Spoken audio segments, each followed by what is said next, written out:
Hi folks, Kevin Reardon coming to you from Shakespeare Wealth Management. Our last market update was March 24th, and a lot has happened since that time, so we wanted to come back to you with a new update and explain what's happened in the meantime. I'm going to reuse some slides from our last presentation. I won't spend a whole lot of time on those slides, so keep in mind you can pause the presentation or reverse at any time if you wanted to spend more time on a given slide. All right, I'm going to keep this shorter than last time, so let's get started. We used this slide last time to demonstrate that we experienced the fastest 30% decline in history, having taken only 22 days to occur. And you can see what that looks like here on the graph. So I have the S&P 500 year-to-date, January through April 14th on the slide. I wanted to first start by looking at this pink line, or purple line, I'm sorry, in February. And I'm noting that because 2019 was a great year as equities did very well. And so throughout 2019 and into early 2020, we were rebalancing client portfolios. Equities had grown and become a little bit top heavy in portfolios. And so we were doing that in January and February.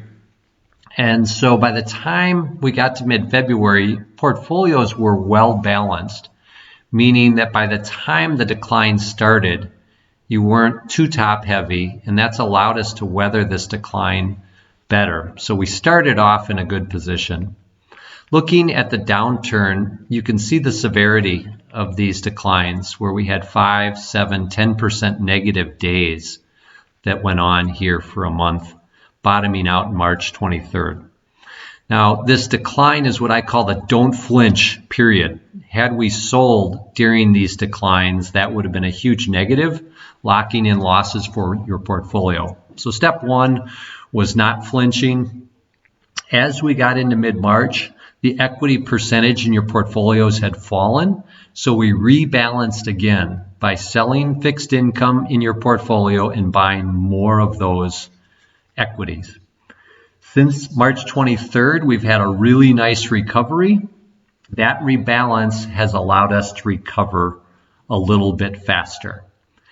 In our first video blog, we were really emphatic that step one of this recovery would happen fast and furious. And this is what it looks like. In fact, we've experienced this. So we're calling this step one of the recovery. On your screen, I now have it's the same time period, but different indices and funds. So we forget to mention, this is one of your bond funds. The symbol is AGG. It's actually almost up 4% for the year. So it's important to note that not everything is doing poorly this year. Obviously, the S&P 500 is next. We have an international index down 19%. And then in purple, down 25% is the Russell 2000 Small Cap Index. For us, this means there's more opportunity and more room for growth in small caps moving forward. We talked about the investment cycle, the emotional cycle that happens in investments. 2019, we had the excitement and thrill of stocks going up. Now we have the fear and desperation and panic that happened in 2020. I don't think anybody has gotten to a despondency or capitulation level, and I think that really speaks to more the sophistication level of clients today experiencing these higher volatility events. But it's important to note, and really the question for all of us is, where did you fall on this emotional spectrum? We showed you this page before, and we had commented that the markets will move higher before a solution is presented. In fact, that has happened. We've experienced it really since March 23rd. The markets have stopped responding to negative news and have simply pivoted and marched higher.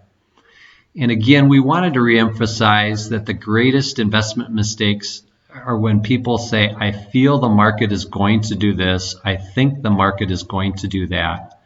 It's more important to rely on our investment disciplines, making sure that the asset mixture is properly lined up, that we rebalance as needed, and that we dollar cost average into and even out of the market at proper times. We think we're now in step 2 of the recovery, what I'm calling the grind. We've seen 17 million people file for unemployment. So obviously things are not great out there, both from a COVID standpoint and from the unemployment standpoint. We know corporate earnings will be bad. The economy literally hit a shutdown more than a month ago, and that's going to impact corporate earnings through the second and third quarter. But we think by the fourth quarter, we're going to be moving out of these declines. The second quarter GDP could be anywhere from a -20 to a -30% contraction. So quite historic, quite significant, quite painful. And then eventually we think the economy will begin opening up in stages. The politicians have started talking about this and strategizing.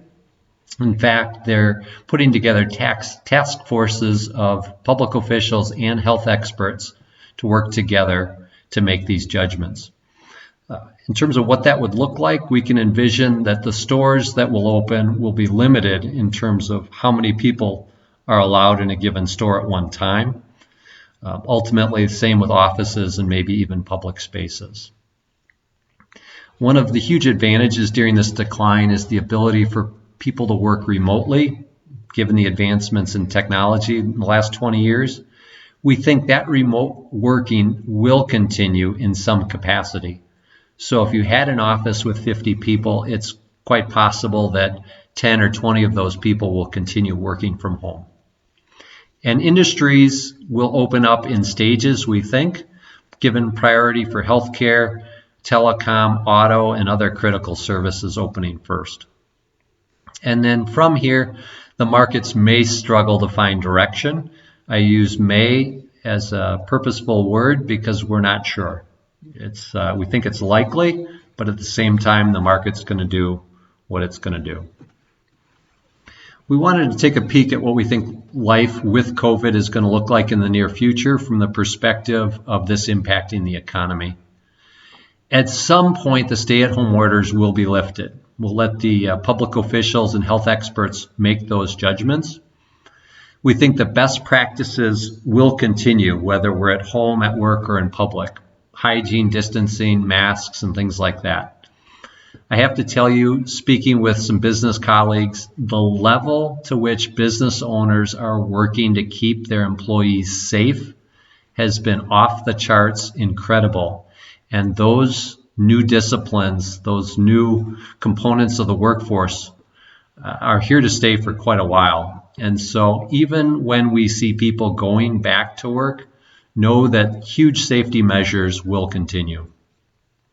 Protective barriers, we've seen that at the grocery stores, barriers separating the checkout clerk from the patron. Those will continue. Technology is being implemented to monitor the hotspots. So where are cases spiking and how can we dial into those hotspots more quickly? The large gatherings will definitely be deferred. We've seen here in Milwaukee all of the festivals that happen on the lakefront being canceled through June and July. The Democratic Convention in July has been moved to August.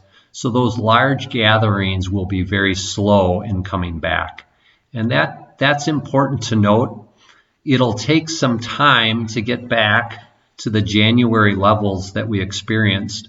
And one of the indicators is at what point do we feel safe gathering in large crowds? And then I feel as though kids will go back to school in September. Of course, we have to make sure it's safe. There's been some people who've objected to that statement, and I want you to hold on to that thought for a little bit. I'm going to shed some perspective on time and timing and see if we can give some perspective there. I showed you this before. This showed the number of times the markets were down between 20 and 40%. Really 8 times, actually 9 since World War II. The average decline was 27%. It took an average of 11 months to occur and an average of 14 months to recover. This most recent decline only took a month to occur. But we're looking at this 14-month period as a good gauge for how long it may take us to fully come out of this recovery. Again, it could take 6 months, it could take 20 months, but on average, in the past, it's taken a little more than a year of recovery. So we bring back the S&P 500 chart from this year to again come back and give perspective. From February 19th through March, amazing how our world has changed just in that 30 days and then since April. So we're measuring time now in almost in 30-day increments. So going back to my statement that hopefully kids will go back to school in September, the takeaway here is that April has been better than March, and we think May will be better than April. And we think June will be better than May, July will be better than June. But that's so far away. In fact, if we go back, can we even remember what life was like in January? And we can, but it seems like for me, like it was a year ago. And in fact, Christmas was less than 4 months ago. So where will we be in 4 months from a health and safety perspective? I think we're going to be far further down the curve than we can imagine at this point. Just giving a little bit broader perspective, we have the stock market going back to 1994. We show the dot-com bubble here in 2001, the real estate and credit crisis of 2008, the COVID crisis and pandemic here in 2020.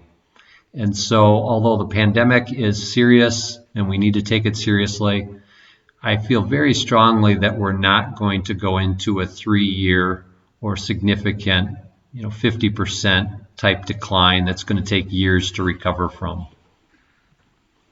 We showed you this before, the positives to consider as we're battling through the pandemic, and we added a line here at the bottom. Markets, technology, and science always wins, and that's a huge positive to focus on. Technology is going to help us monitor a virus moving forward and zero in on hotspots faster to shut things down and contain. Science is working feverishly towards a vaccine, and that'll happen. It may not happen for a year, but it will happen. And the markets will find ways around these challenges, as it always has. We talked about our financial planning to-dos. What's new since last time is that anybody that needs to take required minimum distributions, those are suspended for this year. So if you're not aware of that, please give us a call. There's some planning we can do around that. And really look to the future as we're planning. As we talked about in the last slide, a lot's happened in the last 2 months. A lot's going to happen in the next 2 months, 4 months, 6 months. And we think those will be positives. A big thank you to all the healthcare workers who are on the front line fighting COVID. Really, thank you. Our hats off to you for fighting that battle. For all of us, feel free to share this video blog with your friends and family who are searching for perspective here during the market decline and volatility. And reach out to the Shakespeare team at any time. We're here to help. All right, that concludes the market update. We'll talk soon.